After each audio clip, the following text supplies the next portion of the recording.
సభ్యులకు మరొకసారి ఆహ్వానం పలుకుతున్నాం. ఈ సంవత్సరం 108వ వార్షిక నివేదిక మీ ముందుకు తీసుకొస్తున్నామండి.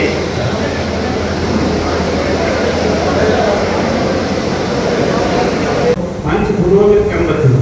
బ్యాంకు డిపాజిట్లు గత సంవత్సరం 144.52 కోట్లు ఉండగా అది ఈ ఆర్థిక సంవత్సరంలో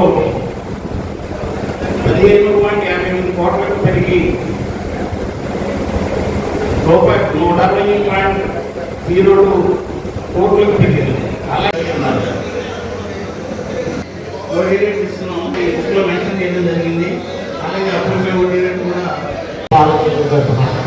అందరికీ స్వాగతం చేసుకుంటూ నమస్కారం తెలియజేసుకుంటూ ఈ రోజున ఈ ఈస్ట్ బెంగాల్ కోఆపరేటివ్ బ్యాంక్ 108వ మహాసభ సాధారణ మహాసభ జరుపుకుంటున్నాం.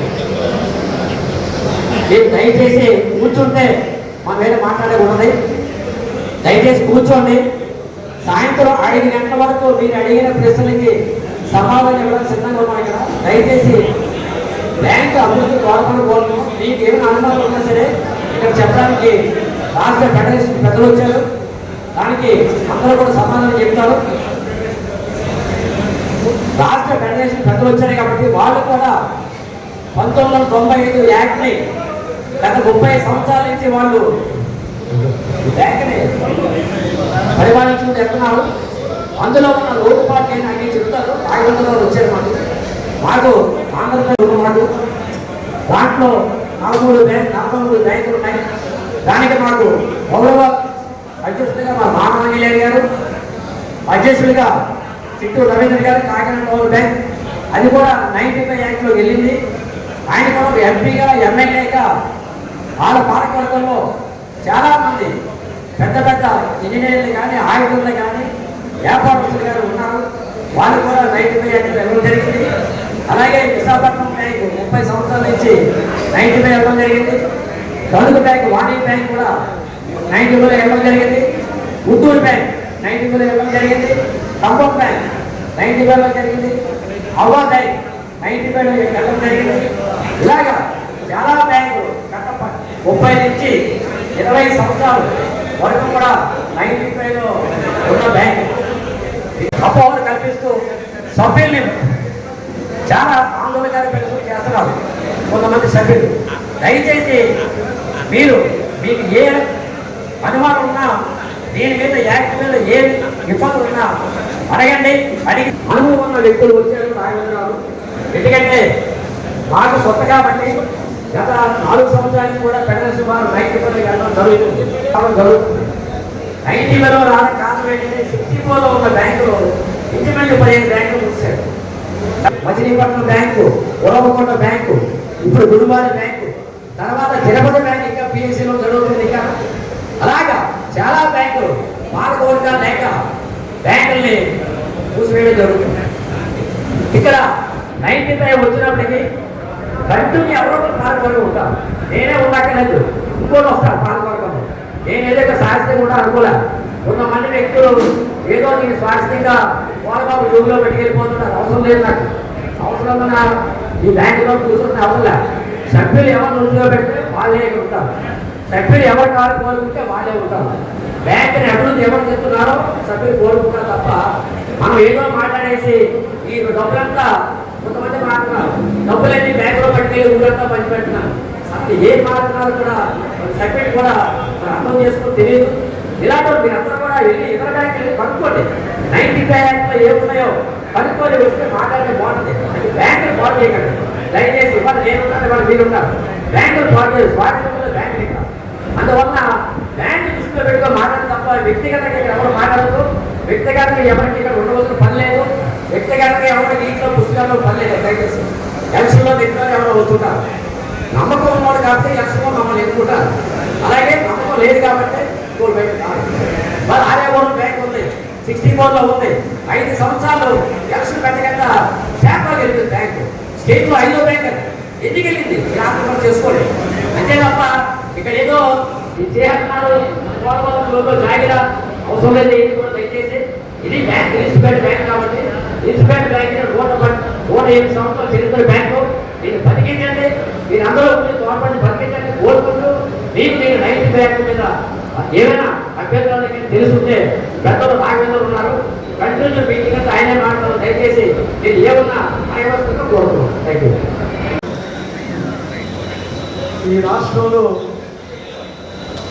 జరుగుతున్నటువంటి పరిణామాలు చూడడానికి నాకేదన్నా కొద్దిగా అవగాహన ఉంటే ఉదయ్ గారు ఒక మాట అన్నారు, సంజీవరావు గారు చాలా విషయాలు ప్రస్తావించారు.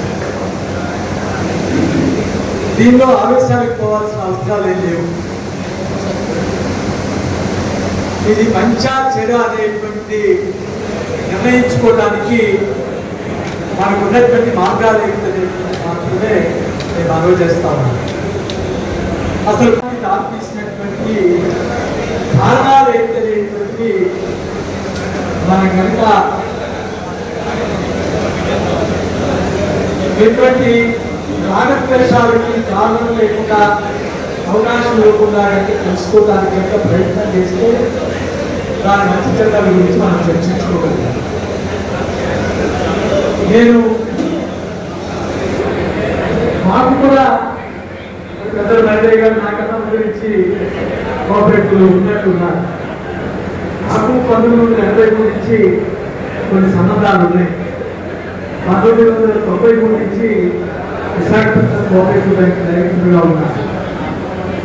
2 దశాబ్దాలకు పైగా మన ఉమ్మడి రాష్ట్రంతో ప్రారంభించి మన రాష్ట్ర అర్బన్ బ్యాంకుల అసోసియేషన్కి ఆనాడు కార్యదర్శిగా ఉన్నాను. రాష్ట్రం విడిపోయిన తర్వాత మన రాష్ట్ర ఫెడరేషన్ ప్రత్యేకంగా ఏర్పాటు చేసుకుంటే ఆ ఫెడరేషన్కి ఇవాళ కార్యదర్శిగా బాధ్యతలు నిర్వహిస్తాం. బ్యాంకింగ్ గురించి, అర్బన్ బ్యాంకుల గురించి కొంత గొప్ప అవగాహన ఉందని భావిస్తున్నాం. అట్లాగే ఇక్కడ ఉన్నటువంటి 3 బ్యాంకుల ప్రతినిధులతో పాటు ఈ రాష్ట్రంలో ఉన్నటువంటి అన్ని అర్బన్ బ్యాంకుల యొక్క ప్రతినిధులు ఓటేస్తే నేను జాతీయ అర్బన్ బ్యాంకుల సమాఖ్యకి డైరెక్టర్గా కూడా ఎన్నికయ్యాను. చాలా మంది పెద్దలు ఉన్నారు. ఇవాళకి కూడా మన కర్ణాటక రాష్ట్రంలో మంత్రిగా ఉన్నటువంటి హెచ్కే పాటిల్ గారు కూడా నాతో పాటు ఆ పాలకవర్గంలో ఉన్నారు. శ్రీమతి ప్రతిభా పాటిల్ రాష్ట్రపతిగా పనిచేశారు. ఆమె కూడా నేషనల్ ఫెడరేషన్ డైరెక్టర్గా పనిచేశారు.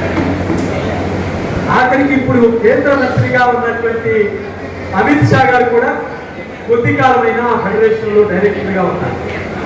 అందుకని ఏదో గొప్ప దేశంలో జరుగుతున్నటువంటి పరిణామాల గురించి కొన్ని అవగాహనలు ఉన్నందువల్ల నేను ముందు మాట్లాడేటువంటి ఒక సాహసం చేస్తాను.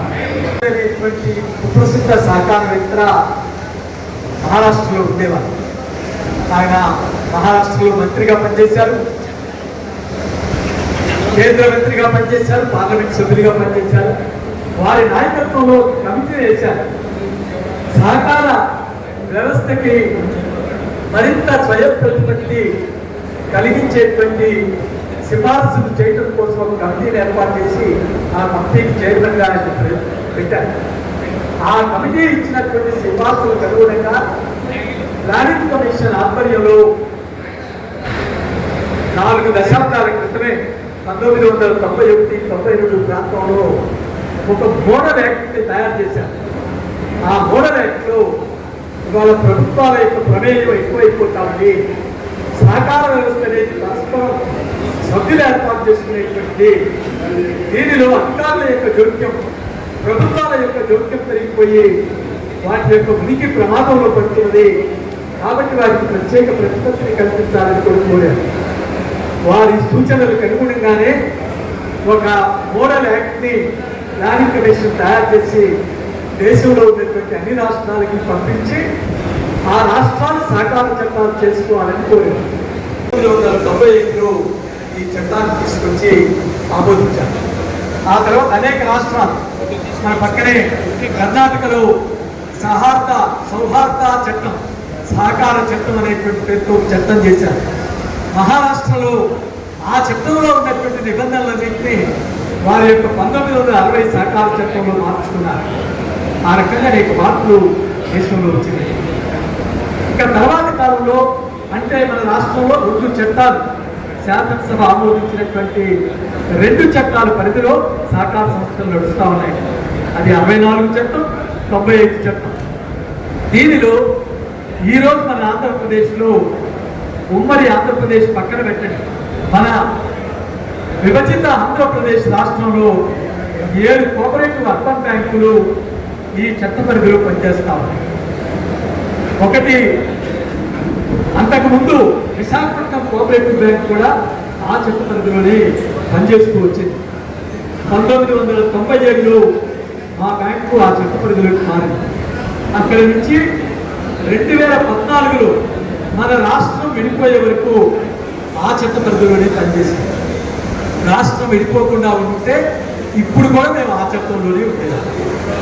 ఆ రోజు 97 నాటికి మా బ్యాంకు పుట్టి 191 సంవత్సరాలు. ఆ 91 సంవత్సరాల్లో మా షేర్ ధనం 1,34,00,000 రూపాయలు. సభ్యుల సంఖ్య అప్పటికి ఎంతమంది చచ్చిపోయి ఉన్నారో ఎంతమంది బతుకున్నారో కూడా మాకు తెలియదు. 9,000 ఉండేది. 2014లో రాష్ట్ర విభజన జరిగే నాటికి మా షేర్ ధనం 92 కోట్ల రూపాయలకు పెరిగింది. అట్లాగే దాని యొక్క డిపాజిట్లు కూడా మరి 1,700 కోట్ల రూపాయలకు పెరిగింది.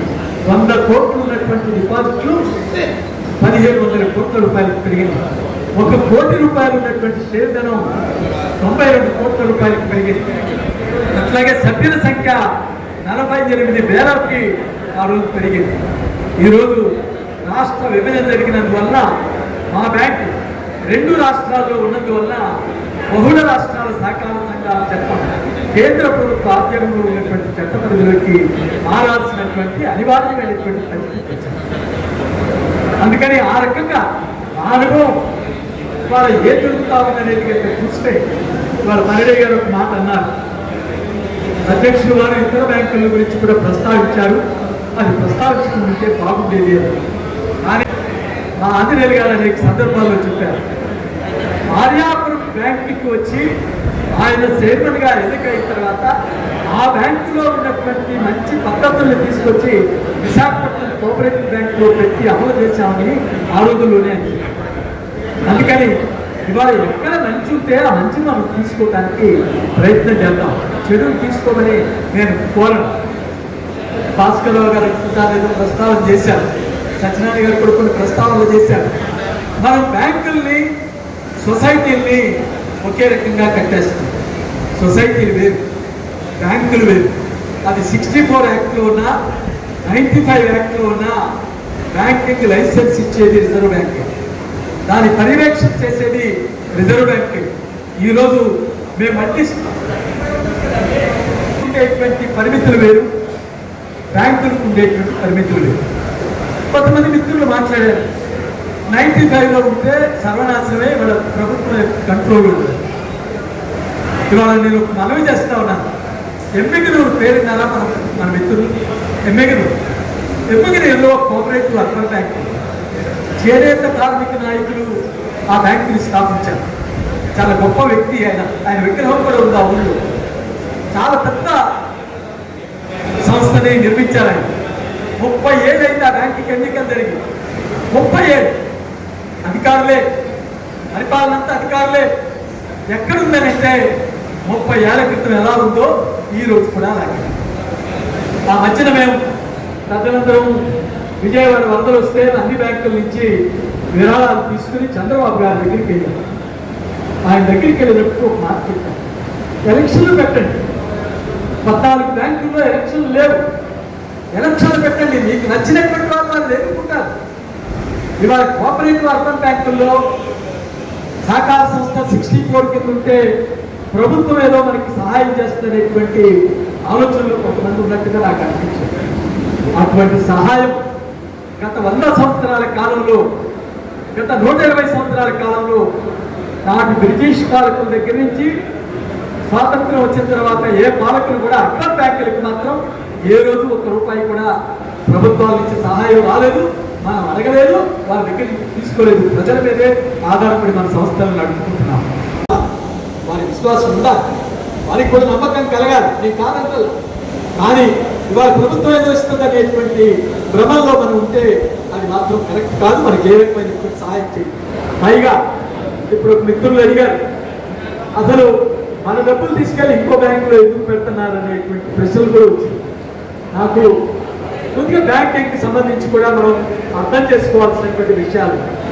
మనం 100 రూపాయలు డిపాజిట్ తీసుకుంటే అది సొసైటీ అయితే 100 రూపాయలు అప్పులు ఇచ్చేయచ్చు. మనం ఇవ్వడానికి లేదు. 70% 75% మాత్రమే ఇవ్వాలి. 100 రూపాయలు డిపాజిట్ తీసుకుంటే 18 రూపాయలు ప్రభుత్వానికి అప్పు పెట్టాలి. ప్రభుత్వానికి నాకు తెలిసినంత వరకు ఈ బ్యాంకు 27 కోట్ల 28 కోట్ల ప్రభుత్వాలకు అప్పు పెట్టినాయి. అది ఆంధ్రప్రదేశ్ ప్రభుత్వానికి ఉంది, ఇతర రాష్ట్ర ప్రభుత్వాలకు కూడా మనం బాండ్ల రూపంలో పెట్టుబడి పెడతాము, అప్పులు ఇస్తాము. ఇక మొన్నటి వరకు 4% నిధుల్ని బ్యాంకు యొక్క డిపాజిట్లలో 4 రూపాయలు తీసుకెళ్లి కరెంట్ అకౌంట్ లో పెట్టాలి. అది రిజర్వ్ బ్యాంకులో పెట్టచ్చు, ప్రభుత్వ రంగ బ్యాంకుల్లో ఏ బ్యాంకులో పెట్టచ్చు. అందుకోసం కూడా మనం అకౌంట్ ఓపెన్ చేయాలి. ఇక మన దగ్గర మన పూర్వీకులు పాలకోనేటి గురుమూర్తి గారి దగ్గర నుంచి 5 రూపాయలు 10 రూపాయలు పోగేసుకుంటా వచ్చారు. ఇవాళ కూడా 12 కోట్ల రూపాయలు మీ సొంత డబ్బులు ఉన్నాయి. షేర్ ధనం కాకుండా, మీకున్నటువంటి ఆస్తులు కాకుండా, మీ బ్యాంకుకి ఎటువంటి ఆటంకాలు లేనటువంటి 12-13 కోట్ల రూపాయల నిధులు ఉన్నాయి. వీటిని అప్పులు ఇవ్వాలంటే రిజర్వ్ బ్యాంక్ యొక్క రూల్ ప్రకారం మనం అప్పులు ఇవ్వడానికి లేదు. కాబట్టి ఎక్కడ పెట్టాలి? ఇస్తే ప్రభుత్వానికి అప్పు ఇవ్వాలి. ప్రభుత్వాలు ఎంత ఇస్తే అప్పుల మీద వడ్డీ కేవలం 6%, 6.5% మాత్రమే ఇస్తారు. రెండవది, ఒకసారి వారి దగ్గర పెడితే 10 సంవత్సరాలు 15 సంవత్సరాలు మనకి రాదు. 6 నెలలకు ఒకసారి వడ్డీ మాత్రమే వస్తుంది. మనం తాత్కాలికంగా మన దగ్గర ఉన్నటువంటి మిగులు నిధులు, ఈ బ్యాంకే కాదు అన్ని బ్యాంకులు ఏదో ఒక ఎక్కడ అదనంగా ఆదాయం వస్తుందో ఆ మిగులు నిధులను తీసుకెళ్లి తాత్కాలికంగా 15 రోజులకు పెడతాం, 10 రోజులకు పెడతాం, 3 నెలలకు పెడతాం, 6 నెలలకు పెడతాం, సంవత్సరానికి కూడా పెడతాం. 5 సంవత్సరాలు 15 సంవత్సరాలు మాత్రం మనం పెట్టాం. కాబట్టి అన్ని కూడా అర్థం చేసుకోవాల్సినటువంటి అవసరం ఉందని నేను మనవి చేస్తా ఉన్నాను. ఇక ఈ బ్యాంకు 1918లో పుట్టింది, అంటే 109 సంవత్సరాలు. ఆనాడు ఉన్నటువంటి చట్టం 1912 చట్టం ప్రకారం ఈ సంస్థ రిజిస్టర్ అయింది. 1912. ఆ తర్వాత ఆ చట్టం నుంచి 1934లో Madras provincial cooperative societies act అనేది వచ్చింది. మన ప్రాంతం మద్రాస్ రాష్ట్రంలో ఉంది. ఆ చట్టం కింద కూడా 1934 తర్వాత ఈ బ్యాంకు మారింది. 1956లో ఆంధ్రప్రదేశ్ ఏర్పడిన తర్వాత 64లో మన రాష్ట్రానికి ప్రత్యేకంగా సహకార చట్టాన్ని మన ప్రభుత్వం రూపొందించుకుంది. ఆ చట్ట ప్రకారం మారాం. అప్పుడు కూడా నెంబర్లు మారింది, రేపు కూడా మారుతుంది. మనం మార్చుకోవాలనుకుంటే ఇక్కడే ఉండాలనుకుంటే ఇక్కడే అదే. అందుకని నెంబర్ మారినందువల్ల వచ్చేటువంటి ప్రమాదాలు ఉండవు అనేది నేను మనవి చేస్తా ఉన్నాను. అట్లాగే వీళ్ళు ఉన్నటువంటి ప్రయోజనాలు ఏంటి అనేది ప్రశ్న వచ్చింది. ఇవాళ గుడివాడ మన పక్కనే 1914లో పుట్టింది. ఈ బ్యాంక్ కన్నా ఒక 4 సంవత్సరాల ముందు, విశాఖపట్నం బ్యాంక్ కన్నా 2 సంవత్సరాల ముందు పుట్టింది.